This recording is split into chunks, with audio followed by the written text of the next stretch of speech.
घर नर्क से एक दिन स्वर्ग में बदल सकता है यदि बहू सास को माँ मान ले व सास बहू को बेटी मान ले। दृष्टि बदलने से सृष्टि बदल जाएगी।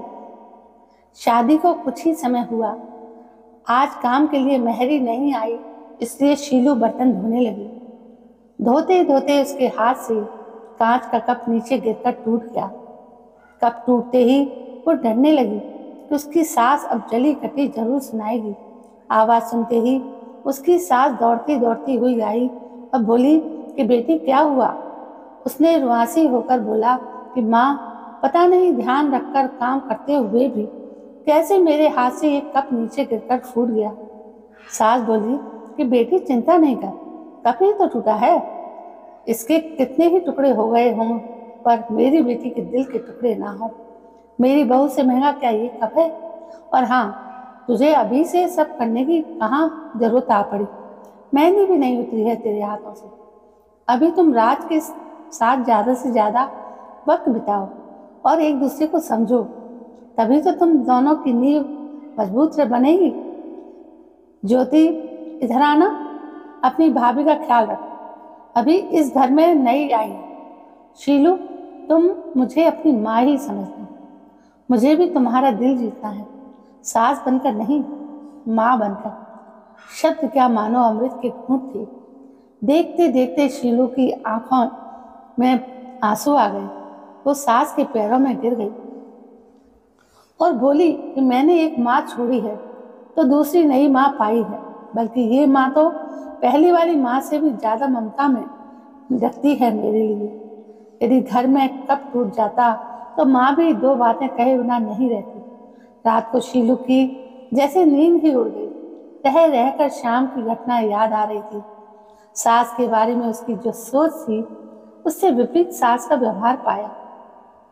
उसका भी कसूर नहीं था ऐसा सोचना, क्योंकि उसने अधिकतर लोगों के मुंह से बुरी सास के बारे में ही सुना था और मालूम नहीं कब वो अतीत के पन्नों में चली गई। उसे याद आया कि कुछ साल पहले इकलौते भैया की नई नई शादी हुई थी। भाभी के हाथों से मेहंदी का रंग उतरने से पहले ही माँ ने भाभी पर घर के काम की पूरी जिम्मेदारी डाल दी थी और अपने ही नियम कानून के हिसाब से भाभी को चलने को विवश करती। माँ ने भाभी को घर में एडजस्ट होने में जरा भी वक्त नहीं दिया। भैया भाभी को बाहर ले जाते तो माँ का मुंह फूल जाता। वो बोलती रहती कि हर समय भाभी को साथ ले जाने की कहाँ जरूरत है। कभी भी भाभी को खुली हंसी हंस से नहीं देखा।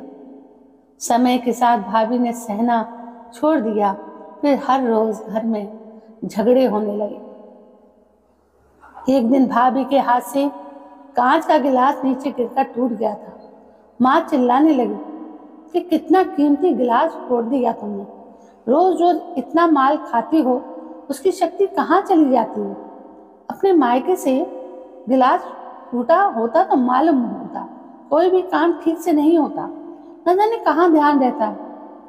भाभी भी कड़क कर बोली कि हाँ, मैं तो बैठी बैठी खाती हूँ, आप तो खड़ी खड़ी खाती हो। जब से आई हूँ तब से रोज दो चार जली कटी ना सुना दो, तब तक आपको चैन नहीं पड़ेगा।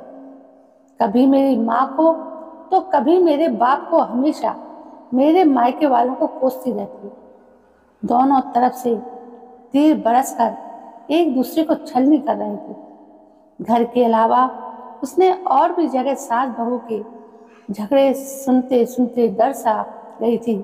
वो शादी से कतराने लगी थी, पर माँ बाप के कारण शादी करनी पड़ी और एक अनजाने भाई को लेकर ससुराल आ गई।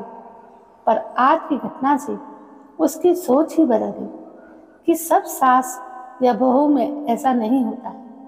नींद न आने की वजह से उसने सोचा चलो थोड़ी देर माँ से बातें कर लूं। माँ ने इतनी रात को उसको फोन करते देख कर बोला कि शीलू, सब कुछ ठीक तो है ना, कहीं जमाई राजा या सास ननद से तो झगड़ा नहीं हो गया। वो बोली नहीं माँ, ऐसा कुछ नहीं। मालूम है माँ, आज मेरे हाथों से कप नीचे गिरकर टूट गया, तभी सास आ गई और आगे बोलती उसके पहले ही माँ ने बोलना शुरू कर दिया कि बेटा, फिर तेरी सास के चिल्लाने पर तूने अच्छा सा जवाब दे दिया ना। हाँ बेटा, कभी भी दबकर नहीं रहना। तू तू भी पढ़ी लिखी अच्छी लड़की है, तेरे में कोई कमी थोड़ी ही है जो सुनेगी। तभी बात को काटते हुए तेज आवाज में शीलू बोली कि माँ, अब बस करो, मैं अपनी दूसरी माँ के खिलाफ कुछ नहीं सुन सकती। माँ एकाएक सहम गई और बोली, तू ये क्या बोल रही है? हाँ माँ, आज मेरे हाथों से जब कप गिरा तो सास माँ ने अंत में बोली, अब तो आप समझ गई ना सारी बात। और हाँ माँ, सास ने सिर्फ बोलने के लिए नहीं बोला, वाकई में ज्योति की तरह मेरे से व्यवहार कर रही है। माँ, एक बात कहूँगी, आप बुरा तो नहीं मानोगे? हाँ बोल बेटा। माँ, काश आप भी मेरी नई माँ की तरह भाभी के साथ व्यवहार करती तो शायद भैया भाभी अलग घर में नहीं होते। माँ, मेरी सास ने शुरू से ही अपने प्रेम से नींव मजबूत कर ली तो उस पर टिका परिवार में मजबूती कैसे नहीं आएगी।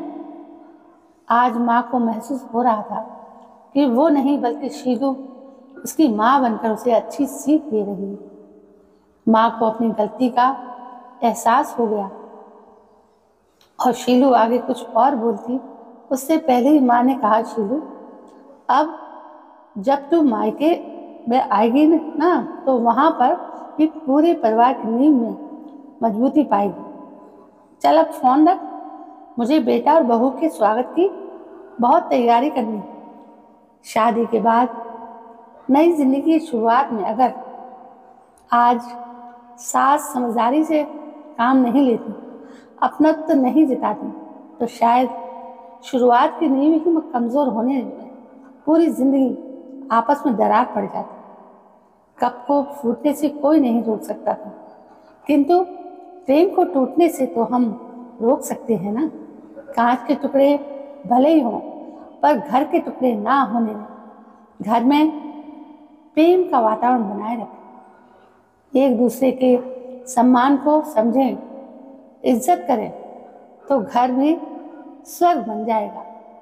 तो दोस्तों, ये थी सास बहू की एक समझदारी वाली बात जो शायद हम सभी को एक सीख सिखा के जाती है कि हम अपने परिवार को तोड़ने में खुद ही एक अहम भूमिका निभाते हैं। दोस्तों, ये कहानी आपको कैसी लगी?